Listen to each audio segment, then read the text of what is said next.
공감 토크쇼 개인사 편찬위원회. 자, 오늘은 특별한 손님을 먼저 모시도록 하겠습니다. 나와주시죠. 안녕하세요. 반갑습니다. 아유, 인사 좀 피세요. 예, 인사 좀 피시고. 예, 반갑습니다. 뭐야, 이 사람아? 좀 반겨주세요. 예. 그리고, 은비 씨 좀 바쁘시죠? 그러니까. 바쁜 사람끼리 이렇게 만나야 돼. 그죠? 예. 일단 앉아보세요. 드디어 이런 날이 올 줄 알았습니다. 특별 게스트. 예. 이게 뭐 연말 특집이죠? 제가? 아유, 고맙으셔요.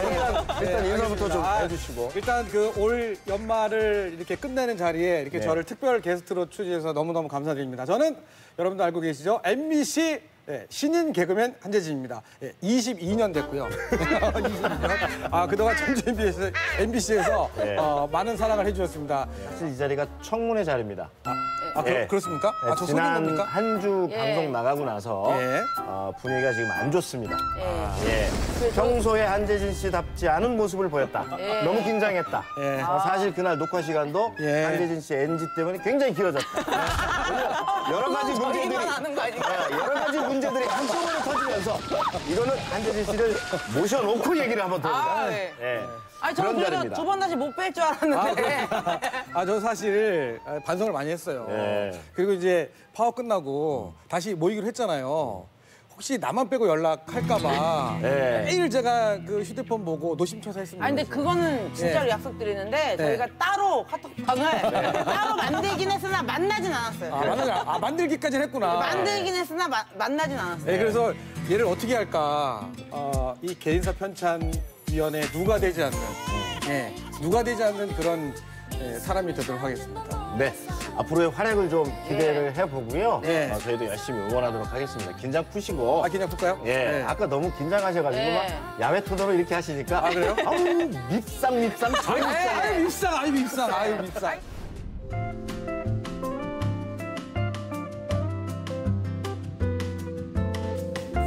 요리 강좌가 열리고 있는 이곳. 언뜻 보기엔 평범한 요리 수업이지만 조금은 특별한 시간이라고 하는데 집에서 접해보지 못한 그런 재료들과 뭔가 건강식 그런 거라서 굉장히 좋은 것 같아요. 완주 로컬 푸드에서 생산된 식재료를 사용하는 요리 강좌. 그런데 여기 수강생 중 낯익은 얼굴이 있다. 저는 전 전주시의원이었고요. 지금은 사단법인 세상을 바꾸는 밥상의 대표 오현숙입니다. 2006년부터 8년간 전주시 의원으로서 누구보다 뜨겁고 치열한 시간을 보냈던 오현숙. 소비자들을 모아서 모니터링도 하고 요리 교실도 열으면서 이 농산물을 직접적으로 활용하면서 이 중요성에 대해서 소비자들이 함께 하면서 농업도 살리고 우리 안전한 식탁도 살리는 그런 역할을 하고 있습니다. 시의원에서 평범한 주부로 또 다른 생활 정치를 꿈꾸고 있는 그녀. 요리 강좌가 끝나기 무섭게 또 어디론가 향하는데 완주 로컬 푸드 모니터단들과 함께하는 이 시간은 오현숙 대표에게 또 다른 의미로 다가온다. 이게 관계들이 예전에 정치할 때는 무거웠는데 편해지고 더 시너지 효과가 많이 활동 속에서 그렇게 묻어난다고나 할까요? 그래서 편하고 즐겁고. 2014년 낙선 후 잠시 정치 무대를 떠나 있는 그녀는 우리의 농업에서 새로운 활동 가능성을 발견했다. 농업을 지키기 위한 활동도 어쩌면 낮은 수준의 정치 활동이라고 생각하고 그 건강한 시민들을 모아내고 우리 농업을 살리는 토대를 마련하는 것이 이 지역 주민의 세력을 모으는 것도 이게 정치 영역이라고 저는 생각을 하고 싶습니다.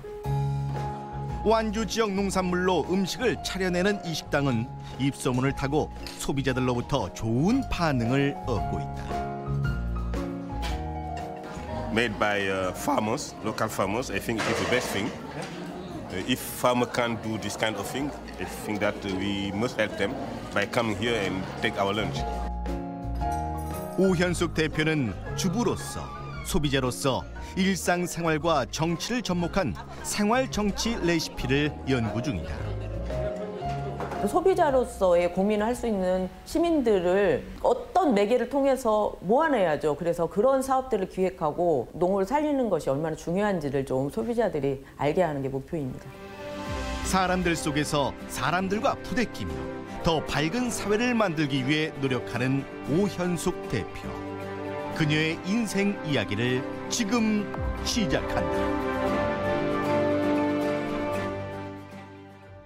네, 오현숙 대표를 큰 박수로 맞아주시기 바랍니다.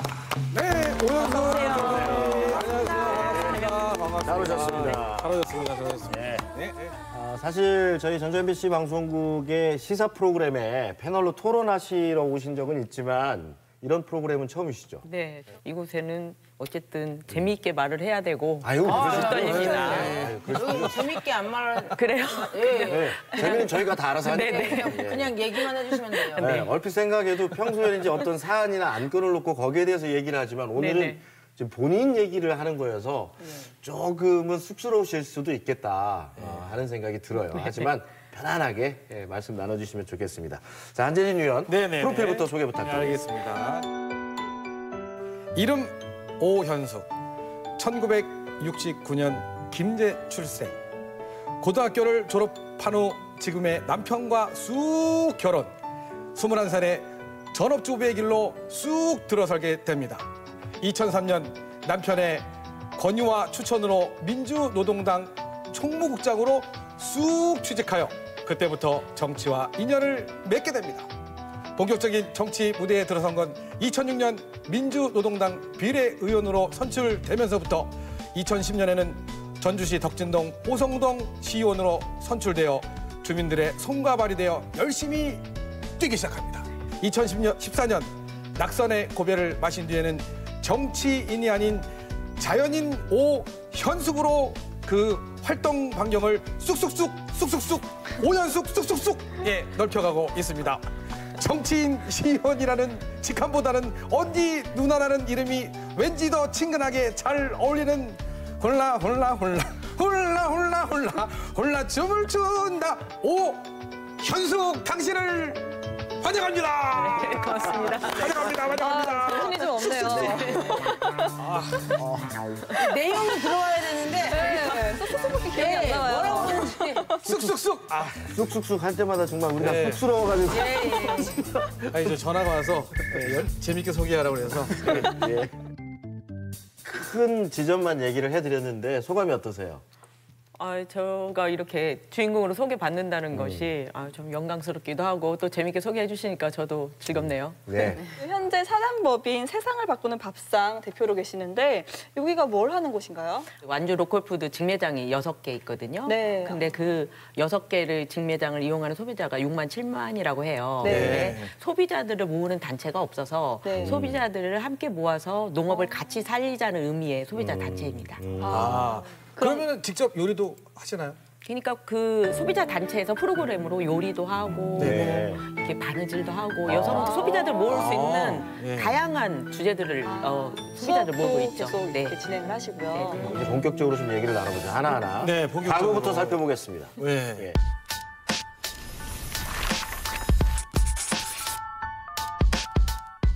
일단은 우리 오현숙 대표님이 결혼을 21살에 쑥쑥 하셨습니다. 아니 왜 이렇게 일찍 하신 겁니까? 고등학교 때 연애를 했기 때문에 고등학교 때? 몇 학년 때 연애하신 거예요? 초등학교 2학년이요. 2학년 때요. 고등학교. 발랑 까지죠?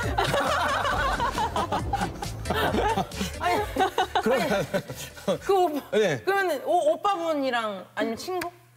교회 오빠였죠. 교회에서 만나. 오빠. 그때는 유명한 교회 한 오빠. 5살 차이 나니까 선생님이라고 불렀죠. 그렇죠. 네, 기타도 잘 치고 기타 안 빠져. 놀기도 잘 하고 교회에서는 정말 모범적인 오빠였는데 결혼하고 보니까 교회에서만 모범적이고 밖에 나가서는 묻 언니들이 좋아하는 오빠였더라고요. 언니들. 그럼 고등학교 2학년 때 아까 연애를 하셨다고 그랬어요. 그냥 대놓고. 네. 오. 제가 지금 지나놓고 보니까 그때는 백마탄 왕자님을 동경했잖아요, 고등학교 때. 네네네. 근데 이렇게 눈꺼풀을 콩깍지가 안 벗겨지고 그대로 결혼을 일찍 하다 보니까 이제 아니 아무리 연인이 된 콩깍지가 거죠. 있어도 사실은 그 사회 진출을 좀 해야 돼. 그 어린 나이에 꿈도 많았을 것 같은데. 그죠. 그러니까 직장 생활을 하다가 시어머니가 느닷없이 돌아가신 거예요. 예. 그래서 이제 둘이 사귄다는 얘기는 됐는데 어머니가 돌아가시니까 집안끼리 얘기가 돼가지고 결혼을 그렇게 일찍 하게 됐어요. 아, 좀 서두르셨구나. 네네. 예. 그래서 이제 그렇게 사시다가 이렇게 이혼할 뻔도 하셨다는데. 이제 아이를 셋을 낳고 네. 좀 김제에서 저희가 살았거든요. 예. 근데 이제 IMF도 오고 아이 셋이니까 너무 힘들다고 이제 그 사회운동을 하게 되면 경제적으로 좀 힘들잖아요. 그래서 그렇죠. 이제 전주로 이제는 사회운동도 하지 말고 가정을 위해서 충실하게 살자 해서 전주로 2000년도 이사를 왔거든요. 예. 근데 이사 와서 몇 달 지나서 취직을 했는데 예. 노동조합을 한다고 이제 시작을 한 거예요. 그리고 노동조합이 탄압이 돼가지고 2년 동안 노동청 앞에서 천막을 치게 된 거예요.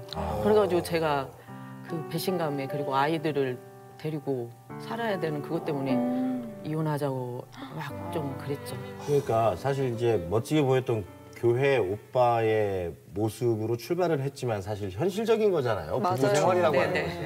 근데 어찌됐든 가장으로서 기대하는 역할이 있는데 그거보다 다른 것에 더 신경을 쓰고 하다 보면 아무래도 그렇죠. 이제 다툼도 있고 네. 하다 보면은 막 어디까지 싸워보셨어요?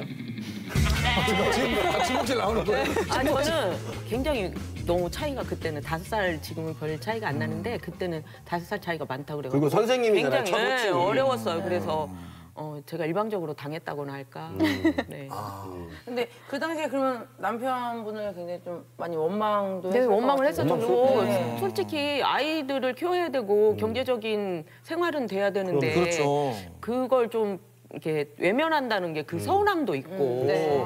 그리고 정작 아이들을 키우려면은 돈도 필요하고 그렇죠. 네, 그러니까 절대적이죠. 이제 남편에 대한 원망이 많아가지고 헤어지자. 근데 남편이 그때 단호하더라고요. 이게 어머니까지 와가지고 절대 자네 못하시죠. 이렇게 하니까 응? 이혼을 해야 되지 않냐고. 그러니까 저는 하는 한이 있더라도 내가 이 활동을 한다고. 그래서 어머, 막을 더 수 없구나. 섭섭하셨겠어요. 예.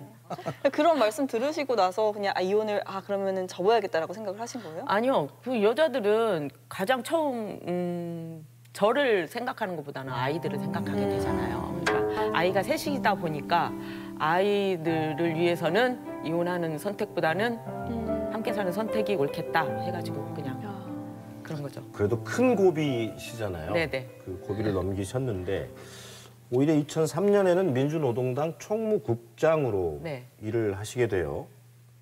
그렇게 남편한테 뭐라고 했던? 아니요. 남편이 하도 반대를 하니까 네. 저를 이쪽을 먹이려고 민주노동당에 일부러 취직을 남편께서 네. 조금 안 치신 네, 거예요. 그러니까는 이런 사회적인 면에 좀 관심이 있으면 남편이 하는 그런 활동들도 이해를 할 수 있겠다 해가지고 그쪽을 연결을 시켜주고 제가 민주노동당에 취직을 전체적인 하게 됐습니다. 느낌은 남편한테 사육당하는 느낌이 들어요. 그냥 막 어렸을 때 딱 낚아쳐가지고. 네. 근데 그때 당시에는 여성들이 사무직에 취직하는 게 쉽지는 않았어요. 완벽하게 네. 완벽하게 그냥 네. 가둬놓으셨구나. 네. 돈은 벌어야겠고 하니까. 네, 그러니까 또 여성들이 가정주부들이 애딸린 엄마들이 네. 사무직으로 취직하기는 쉽지 않아서 제가 그냥 여기 그리고 이제 다녀야겠구나. 이해가 되는 게 결혼을 하시고 나서 어떤 특별한 기술이나 직능에 대해서 쭉 해오신 게 아니기 때문에 네.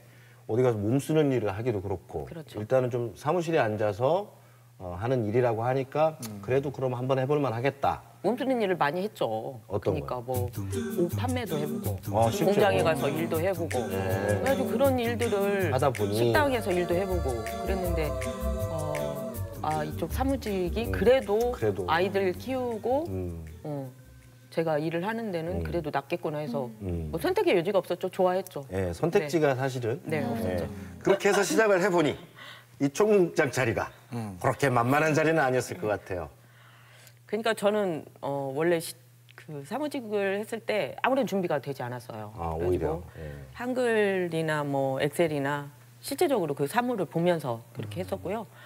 그 총무국장이라는 자리가 당은 선거를 치러야 하잖아요. 그렇죠. 네. 그래서 이런 사무적인 실무적인 것도 해야 되고 선거 때가 오면 그때는 이제 당이 어려우니까 선거운동은 밥도 다 해서 주고 선거운동도 하고 뭐 10시까지 11시까지 선거운동 다니면서 그렇게 활동을 했었죠. 그게 또 당연한 건 줄 알고 또 그때는 근데 말씀 당에서 하는 들어보니까 거예요. 제가 87년부터 연극했거든요. 이 극단 생활하고 거의 비슷하네요. 좀 비슷하고 말만 기획실장이지. 할 수 있는 거 다 해. 네네 맞아. 다른 사람들 연습할 때 밥하지, 가서 포스터 붙이지. 맞아요. 그런 거 다 했어요. 오, 세상에. 그 몇 년이나 하셨어요? 그러고 2006년까지 해가지고 이제 그 시 총무국장에서 3년 동안 그렇게 열심히 일하니까 도당 사무국장까지 이제 직함이 도당까지. 주어졌죠. 네. 열심히 하니까 이기도 하지만 더 일을 많이 줬죠. 일 잘한다. 야. 좀 시키자. 최적이다, 야. 왜 그러냐면 소수당일수록 네. 지원하는 금액이라든가 또 당원들의 어떤 당비라든가 모여지는 게 아무래도 예산상으로 그러니까 한 사람이 여러 분야의 일을 커버할 수밖에 없잖아요. 네, 네. 고생을 하셨는데 네. 그걸 또 도당을 하셨어요? 그러죠. 이제 선택의 여지가 없으니까. 완벽하게 사용이 되신 거예요. 네. 작전을 아주 그냥 기가 막히게 세우셨어요. 그래도 민주노동당 일을 이제 하면서 좀 내면의 변화도 있었을 것 같아요. 네. 어떠셨어요? 그러니까, 굉장히 힘들었잖아요. 남편 때문에. 네. 그래가지고 우리 남편이 문제인 줄 알았어요. 네. 근데 이제 당에 취직을 하니까 이 문제가 남편 개인의 문제가 아니라 사회적인 구조의 문제구나. 그리고 취직을 해가지고는 나는 어떤 삶을 살까의 고민을 시작하게 한 계기가 그때였죠. 네. 그럼 어머니 아버지는 그렇게 어떤 약자들을 위해서 또 사회적 정의를 위해서 활동을 하시는 동안에 열심히 하셨을 거 아니에요? 이 3명의 자녀는? 아이들이 지금 생각하는 거 보면 엄마 아빠가 굉장히 바쁘게 살고 아이들을 돌봐주지 않음에도 불구하고 아이들이 정말 예쁘게 잘 컸어요. 그리고 열심히 일하는 모습만 걔네들은 봤거든요. 그렇죠. 엄마 아빠가. 배우는 거죠? 예. 그래서 아이들이 그런 모습을 다 배웠더라고요. 저도 방치하려고요. 하고 계시잖아요. 하고 계시잖아요. 아니, 우리 각 씨가 나를 방치하더라고요. 아니 근데 자녀분들도 커가면서 알았을 것 같아요. 이렇게 우리 부모님이 이제 좋은 세상 만들려고 이렇게 그렇지. 하고 있다는 걸 아니까 더 잘 자랐을 것 같은데. 그 아이들 어렸을 때는 엄마 아빠가 좋은 세상을 하면서 활동한다고 그것까지 모르죠. 이해 못해요. 근데 크고 나니까 엄마 아빠가 참 열심히 살았어의 그런 평점을 애들이 커서 해주는 거예요. 근데 어렸을 때는 엄마 아빠가 그렇게 하니까 엄마 힘들어 그런 소리를 못 했는데 지금에 와서는 엄마 뭐 어렸을 때 저녁에 밤에 혼자 들어가서 밥 먹기 참 힘들었어 뭐 이런 얘기를 지금에서 하는 거죠. 근데 다행인 것이 그런 소통을 늦게나마 그런 소통을 하게 돼서 그나마 다행이라고 생각해요. 어렸을 때 상처를 받았더라도 지금 나누면서 좀 치유하고 미안하다고 하고. 사회 문제 이면에 대해서 좀 이렇게 알아가시면서 뭐 시위도 나갔다고. 네. 이렇게 말씀을. 예. 그러니까 집회도 나가고 했는데 막 평범한 주부였다가 좀 두려웠을 것도 같은데. 그러죠. 그러니까는 그 평범한 주부들은 경찰을 이렇게 마주 대하는 것이 내가 무슨 잘못을 대했을 때만 경찰을 대하잖아요. 근데 항상 집회 나가면 경찰이 옆에 있잖아요. 그래서 굉장히 무서웠죠. 근데 좀 지나고 나니까 우리가 아무 잘못이 없잖아요. 그러니까 전혀 두려움이 없어지더라고요. 원래 성격도 좀 이런 정의에 대해서 좀 돌진하는 성격이셨어요? 아니에요. 그때는 아니시죠? 그러니까 절대 아니죠. 아까 그런 삶의 과정들을 겪으면서 이렇게 바뀌시는 거죠, 점점? 의원 돼가지고 그건 바뀐 것 같아요. 의원. 하긴 별명이 쌈딱이었다. 저한테는 대놓고 쌈딱이라고 하죠. 뒤에서 다 그렇게 네, 얘기해요. 네, 네. 그렇게 했겠죠. 네. 그 얘기는 잠시 뒤에 한번 해보도록 하겠습니다. 예, 어쨌든 이렇게 이제 정치 무대에 데뷔하게 됩니다. 2006년, 네. 그죠? 네. 비례대표에 당선되는데 이거 어떻게 출마하시게 된 겁니까? 2006년도에 그렇게 당에서 그렇게 아까 도당까지 와보니까 너무 힘든 거예요. 네. 그래서 나 이거 못하겠다고 사표를 던지려고 이제 마음 먹었었죠. 못하겠다. 네. 예. 그랬더니 이제 2006년도 못하겠다고 하는 사람한테 비례대표가 되어야겠다고 또 제안을 하더라고요. 그러니까 본인의 의지가 아니었고요. 네. 그래서 저는 당에 있으면서도 정치라는 게 굉장히 제가 생각할 때는 나쁜 사람만 하는 건 줄 알았습니다. 그때까지는. 예. 근데 결심을 하고 비례대표에 당선되게 된 거죠. 그때 당선되셨을 때 감정이 어떠셨어요? 두려웠죠. 두려우셨어요? 그러니까 네. 저는 비례대표 제안이 들어왔을 때도 제 삶이 어디 앞에 나가서 말을 한 번도 해본 적이 없어요. 그리고 제가 이 역할을 할 수 있을까를 항상 의문을 품었었고, 그리고 네. 저는 맞지 않다고 생각한 사람이 느닷없이 당선이 되니까 이걸 어떻게 감당해야 되나. 그러면 한번 해봐야 되겠다라고 바꾼 계기는 어떤 계기가 있어요? 그러니까 뭐 가랑비에 옷깃 젖는다고 의원이 되니까 제가 민주노동당 비례대표로서 역할을 정말 해내야겠구나밖에 생각이 안 드는 거예요. 그래서 그때는 그 원고를 작성하는데도 막 한 달 정도 걸렸어요. 뭔 발언을 하는데도. 그리고 발언을 이제 원고를 써가지고 5분 발언이라는 게 있거든요. 그렇죠. 예. 이렇게 써진 원고도 못 읽겠는 거예요, 떨려서. 그래가지고 우황청심원을 이렇게 먹고 가서 발언을 처음에는 그렇게 했어요. 근데 정치를 하다 보니까 이렇게 중요하고 시민들은 의회를 바라보면 정말 시민들을 위해서 일한다 하고 생각을 하는데 그 안에 들어가 보니까 많이 다르더라고요. 그래서 정치 활동하면서 역할을 진짜 잘해야 되겠구나. 그러면서 이제 중요성에 대해서도 깨닫고 더 열심히 하게 되고 그랬죠. 그 자리에 이제 처음으로 딱 들어가셨잖아요. 네. 그때 어떠셨어요? 떨리기도 하고 네. 그리고 이제 다른 의원들 평이 그런 데잖아요. 그러니까는 다른 분들은 다 정치에 연결돼 가지고 그렇죠. 관계에서 어쨌든 당선이 됐는데 뭐 나름 서로 익숙하기도 하고. 네. 근데 쟤는 뭐냐? 듣보잡.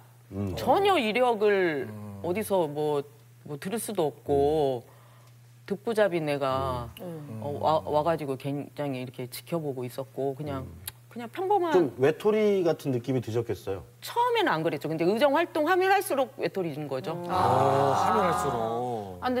근데 다른 목소리를 내야 되니까, 그리고 원칙적인 얘기를 해야 되니까. 그럴 것도 같은 게 또 시의원을 오랫동안 준비하신 것도 아니고 사실은 그리고 초선인데다가 그래서 이제 물론 학력이 중요한 건 아니지만 고졸 학력이시고 네. 그러니까 분명히 사람들의 시선도 있을 것이며 해가지고 많은 콤플렉스들이 있었을 것 같아요. 그렇죠. 네. 그러니까는 저는 그 34명 중에 한 명의 고졸 의원이었거든요. 그래서 저는 제가 생각하기에 민주노동당 그 비례대표라는 그런 책임감도 있었지만 고졸이라는 학력으로 그것 때문에 의원 그 손가락질을 안 받아야 되겠다. 그런 결심이 있었죠. 그래서 다른 의원님보다 정말 몇 배의 노력을 했다고 생각을 해요. 그래서 늘 노트북을 네. 열심히 들고 다니셨다고요. 네. 그 이유에서인가요? 예. 그러니까 그 의원 딱 당선이 되면 네. 한 의원한테 이제 노트북이 하나씩 주어져요. 네. 근데 그때도 34명의 의원 중에 한 4-5분 정도만 활용을 했어요. 그래가지고 저는 공무원들하고 이제 이런 뭐 행정사무감사나 그런 걸 회의를 할 때마다 저는 노트북으로 속기를 했어요. 다른 의원들은 가만히 있는데 혼자 딱 열심히. 그러죠. 근데 그건 공무원분들이 그랬대요. 도대체가 저 의원은 우리한테 무슨 지적을 하려고 저렇게 적나. 열심히 적나. 근데 저는 도대체가 내가 뭔 말을 저는 배우려고 그렇게 적은 거예요. 안 잊어버리려고. 그러니까 서로 반대로 그렇게 생각을 했었죠. 그래가지고 뭐든지 적었어요. 뭐든지. 놓치지 않으려고, 배우려고. 근데 여기 보니까 8년 동안 8년간의 의회 활동 중에 해외 연수를 한 번 갔었다고 네. 딱 한 번. 예, 그리고 정보 공개 청구도 가장 많이 한. 궁금하니까 예. 알아야겠거든. 예. 그래서 적어놓은 게 많잖아요. 또 가장 노트북에. 많이 한 의원이라고 꼽혔다는데 뭐 해외 연수 같은 경우에는 한 번 제가 기획을 해서 갔는데 일본을 갔어요. 근데 해외 연수 제도가 좋기는 하지만 정말 그렇게 꼼꼼히 해도 막상 전주에 오니까 적용할 만한 그런 벤치마킹을 아무리 좋은 걸 해와도 그 나라의 역사와 문화 뭐 이런 제도가 다르기 때문에 이걸 적응하기가 힘들더라고요. 그래서 제 스스로가 이런 연수는 그 준비하는데도 몇 달이 걸리거든요. 그렇게 노력을 해가지고 정작 써먹지 못하는 것은 이제는 안 가야겠다 그렇게 생각을 했어요. 네.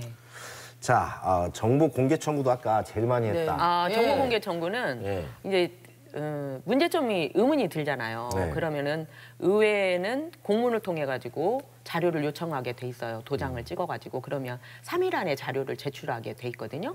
근데 이제 일반적인 의원님들은 자료 요청을 이제 공무원 그 부서에 나 뭔 자료가 필요하니 그 자료 좀 갖고 와봐. 그러면은 이제 자료를 갖고 온다거나 아니면 의원님 뭐 이렇게 잘못했습니다. 봐주세요. 그러면 그냥 봐주게 되고 이게 넘어가게 되거든요. 네. 그러면 안 고쳐져요. 그렇죠. 그래서 이제 자료 공개를 공식적으로 하고 공식적으로 자료를 받고 그 문제를 분석해가지고 제대로 문제 지적을 하기 위해서 꼭 공문을 통해 가지고 예, 자료 요청을 했고 자료 요청을 받았습니다. 그러니까 저희가 이렇게 들을 때는 너무 훌륭하신 건데 사실은 거기에서 일하는 내가 이랬으면 진짜 그랬을 거예요. 그랬을 것 같아요. 예, 뒤에서 욕할 때 진짜 맛있었을 것 같아요. 그러니까 맨 처음에 저는 시민들을 위해서 봉사하라고 그러고 공무원도 의원도 그렇게 했는데 어떻게 보면 군림하고 있지 않는가. 네. 그래서 공무원분들은 한 계장님, 과장님까지는 제가 진짜 맨 처음에 외면을 했어요.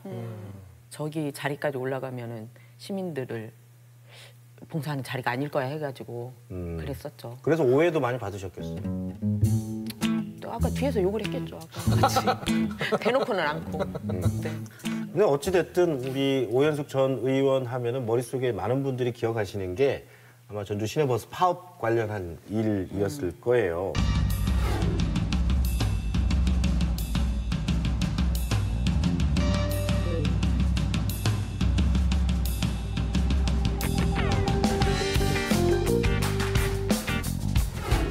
그 부분에 대해서 이렇게 특별히 힘을 쏟으신 이유가 있나요?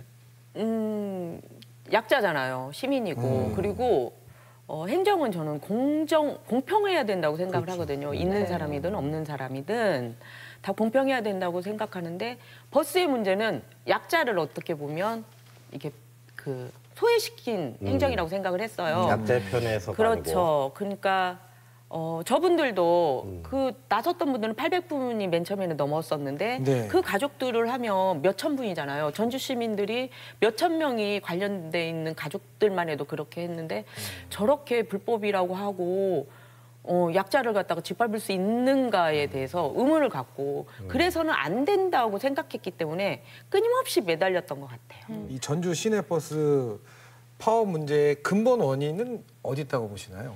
그러니까 버스 회사 마음대로 그 네. 버스 운영이 됐던 거죠. 그래서 노동자들이 자기 권리를 뭐 통상임금을 안 줘서 내 거 가져간 거 내놔라 해가지고 맨 처음에 촉발이 됐다고 해요. 네. 그러니까는 당연한 요구를 했는데도 버스 회사가 들어주지 않았던 것. 네.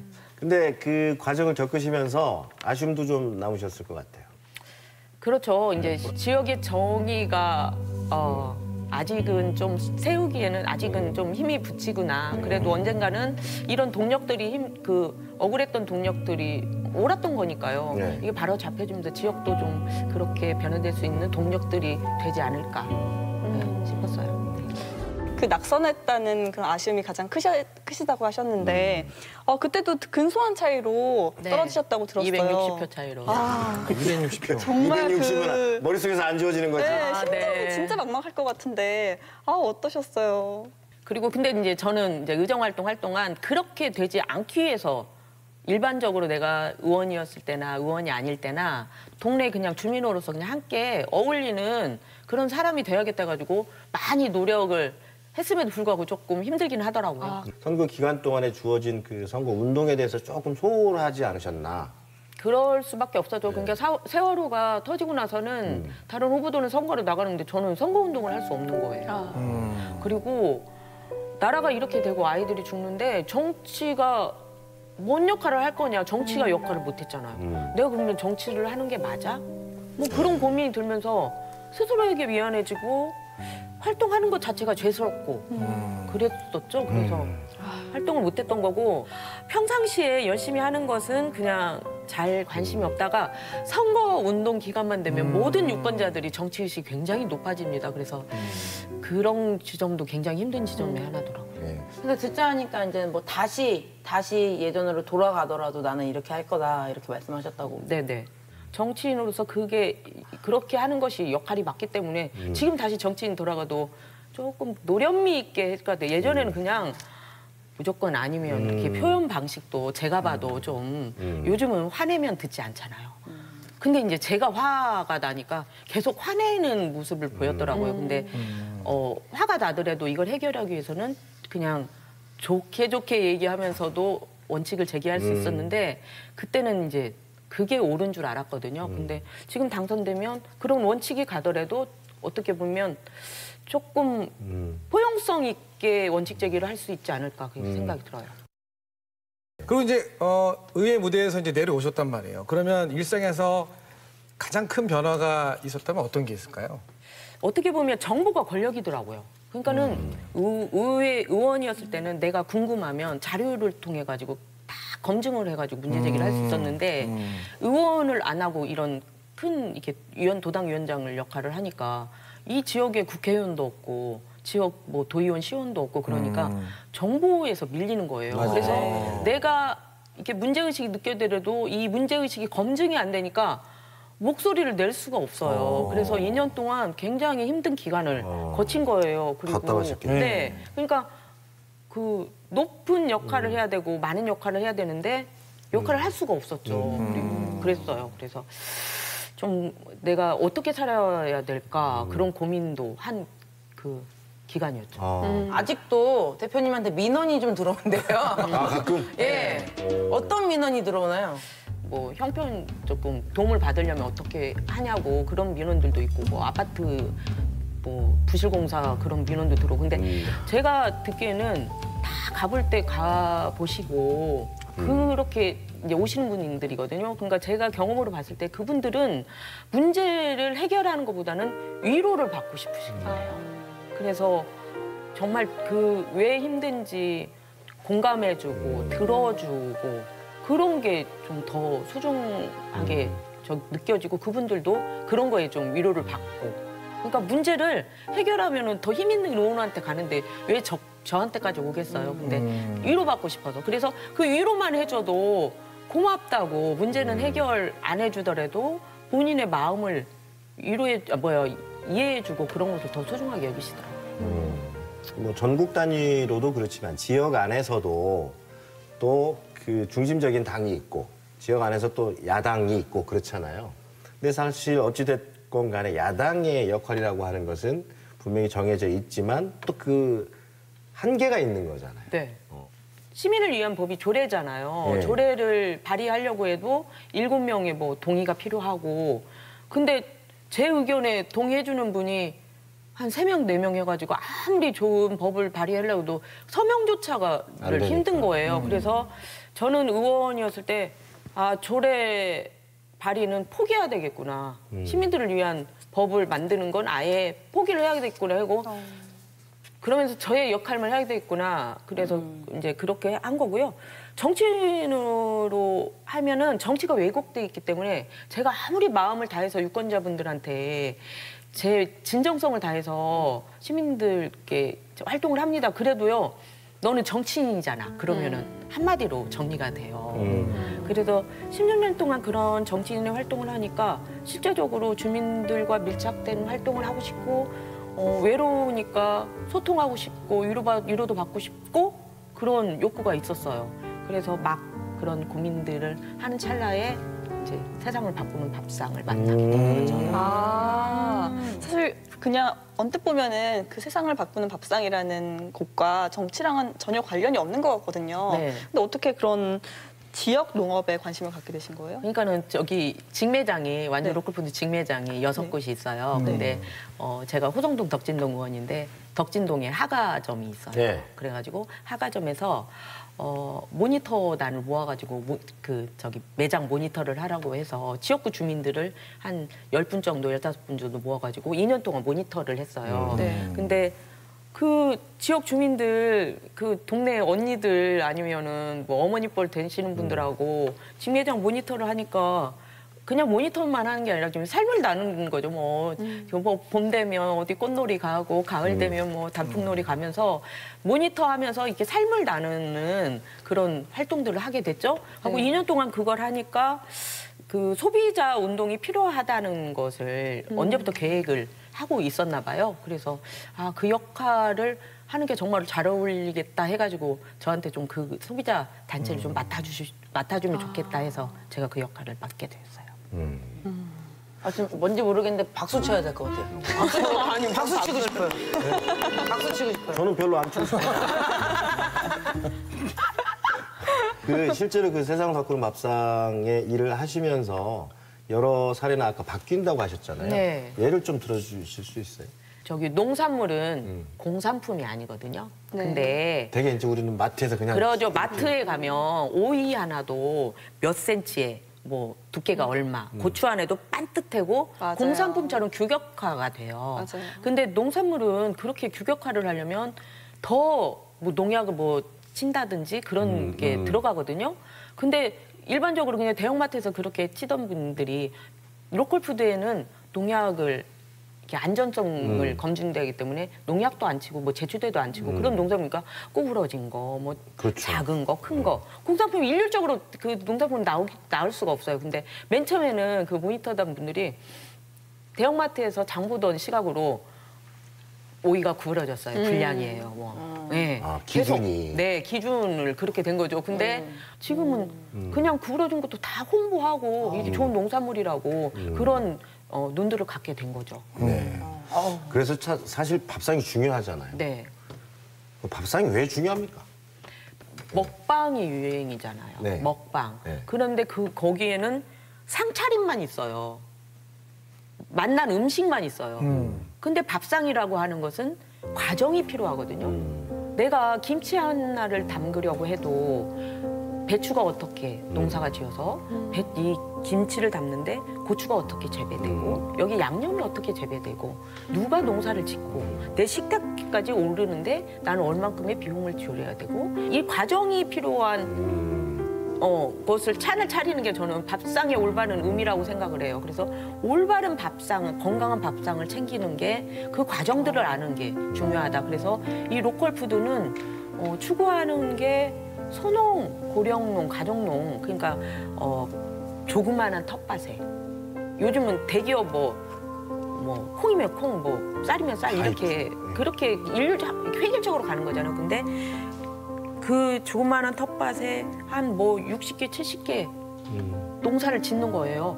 나누어 가지고. 그래가지고 이런 로컬푸드를 살리는 것은 우리 밥상을 차리기 위한 다양한 농사를 지어야만 우리 밥상이 지켜질 수 있는 거기 때문에 그런 운동들을 로컬푸드가 지금 하고 있는 거고 이 농사를 지으면 그냥 저기 도매시장에 내잖아요. 네. 그러면은 우리 저기 이 농산물의 값을 농민들이 정해야 되는데 거의 대형마트나 대기업이 정하고 있죠. 근데 여기 로컬의 가장 장점은 90%를 농민이 직접 가져가요.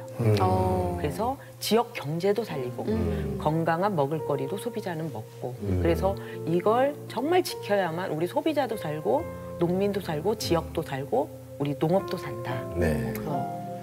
그러면 네. 다른 사람들에게 오현숙 어떤 사람으로 기억되고 싶으신지 마지막으로 여쭙겠습니다. 저를 바라보고 많은 분들이 열정적으로 활동한다고 그런 말씀을 하세요. 근데 저는 여지껏 열정적으로 살았던 게 그냥 저는 느껴지지 않았거든요. 근데 제가 인생을 마무리할 때까지 좀 이런 가치 있는 삶을 좀 선택해서 가고 있기 때문에 열정적인 사람이다. 그리고 열정적으로 좀 가고 싶습니다. 네, 알겠습니다. 흔히 이제 야, 네가 안 아팠으면 좋겠다, 네가 행복했으면 좋겠다, 네가 좋은 음식으로 건강하게 살았으면 좋겠다 이런 마음을 갖는 게 엄마잖아요. 근데 지금 뭐 정치인으로 살아오셨고 지금은 세상을 바꾸는 대표로 살아오고 계신데 하는 일은 다 다르지만 결국에는 제가 볼 때는 거기에 엄마의 마음이 있었던 것 같아요. 그래서 사콩도 좋지만 저는 호를 하나 붙여드린다면 모심 오현숙. 모심는다는. 모심. 네? 이렇게. 왜 그러세요? 왜냐면 요거 선거에도 괜찮을 것 같아요. 모심. 모심. 난 항상 당신들을 모실 자세가 돼.